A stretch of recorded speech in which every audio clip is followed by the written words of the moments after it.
Aux États-Unis, Pfizer a demandé une autorisation en urgence pour commercialiser sa pilule anti-Covid, un traitement à prendre chez soi dès l'apparition des premiers symptômes. Le laboratoire américain a aussi signé un accord de licence volontaire. Traduction, un moyen de faciliter la production et la diffusion de ce médicament via d'autres fabricants.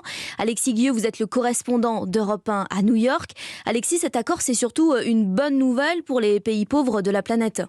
Oui, parce que les fabricants de médicaments génériques pourront fournir ce traitement à 95 pays, un peu plus de la moitié de la population mondiale, dont des pays pauvres, et les prix seront adaptés aux capacités de paiement des États.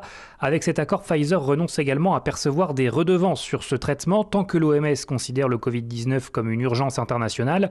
Et puis cette pilule est plus facile à produire et à utiliser que le vaccin, pas de chaîne du froid à respecter, elle peut être prise à domicile, mais il y a tout de même quelques bémols. Des pays durement touchés par la pandémie, comme le Brésil ou la Russie, sont exclus de l'accord. La pilule doit être utilisée après une contamination, ce qui pose la question des capacités de test dans les pays les plus pauvres.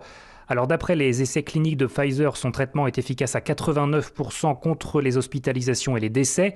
Comme la pilule de son concurrent Merck, elle empêche le virus de se répliquer dans l'organisme. Dans l'attente d'une réponse des autorités sanitaires, Pfizer a déjà commencé à produire. L'administration Biden devrait, elle, commander dès cette semaine 10 millions de doses de ce nouveau traitement. 6 heures